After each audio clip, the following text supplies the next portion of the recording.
You don't need a fortune to start building wealth through real estate. That sentence might sound like a pitch, but for thousands of smart investors across the country, it's reality.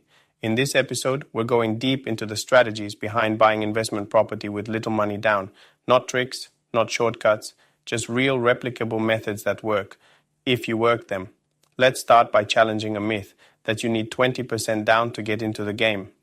The truth? There are multiple paths to ownership that don't require traditional financing or large cash reserves. Some use creative deal structures. Others leverage government-backed programs. The common thread is education. And today, that's what we're here for. First, let's talk about house hacking. This strategy is as old as multifamily properties themselves. You buy a duplex, triplex, or fourplex. You live in one unit and you rent out the others. The rental income helps cover your mortgage, and in some cases you're living for free while the property appreciates.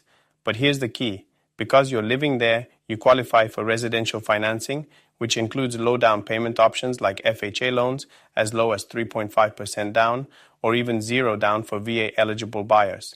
Next, let's look at seller financing. In this case, the seller acts as the bank. Instead of you applying for a mortgage from a traditional lender, you negotiate terms directly with the owner. Maybe they own the property outright and are open to monthly payments over time. Maybe they're willing to structure a deal that helps you step into ownership with 5% down or less. It's all about finding motivated sellers, people who care more about the monthly income or tax benefits than a lump sum payout. Then there's the BRRRR method. Buy, rehab, rent, refinance, repeat. This is a long-term play. You buy a distressed property at a discount using a short-term loan or private funding. You fix it up, rent it out, and once it's stabilized, you refinance into a long-term mortgage based on the new higher value. The refinance pays off your initial loan and ideally returns most or all of your original capital. Yes, it's more advanced, but it's how many investors scale quickly using the same capital multiple times. Now let's talk partnerships. If you're rich in hustle but low on cash, find someone who's the opposite. Maybe you know the local market. Maybe you're great at managing tenants or overseeing renovations.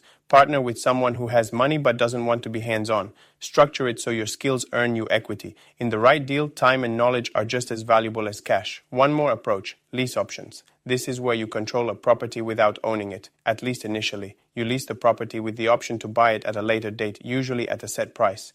You can often negotiate a low upfront option fee and rent credits that apply toward the future purchase.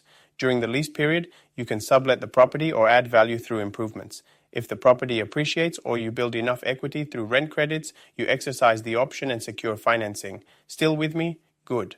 Because none of these strategies are magical. They take research, negotiation, risk tolerance, but they're real, and they've been used successfully by everyday investors in cities and suburbs across the US. Let me introduce you to Marcus. Marcus worked as a teacher in Sacramento. He didn't have generational wealth or a six-figure salary, but he listened to podcasts like this one, read books, took weekend calls with lenders and wholesalers. His first deal, a fourplex. He used an FHA loan with 3.5% down, less than $15,000 out of pocket. He lived in one unit, rented out the others, and within 2 years used the equity he built to buy a second property. He wasn't lucky. He was prepared. Here's what you can do right now. 1.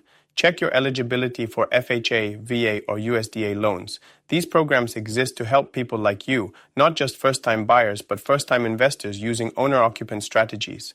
2. Start talking to local real estate agents and wholesalers. Tell them what you're looking for, even if you think it's too soon. They may have off-market deals or no sellers open to creative terms. 3. Run the numbers. Use free calculators online to estimate cash flow, renovation costs, and refinancing options. 4. Invest in your education. Not just courses, but mentors, meetups, conversations. The more you learn, the less risky your first deal becomes. And 5. Take action, even small ones. Drive neighborhoods, walk open houses, analyze listings. It's all part of the process. Buying investment property with little money down isn't easy, but it's possible. And for many, it's the beginning of a life-changing journey. In the next episode, we'll explore the pros and cons of turnkey properties versus value-add investments and how to know which is right for you. Until then, keep learning, keep building, keep moving forward.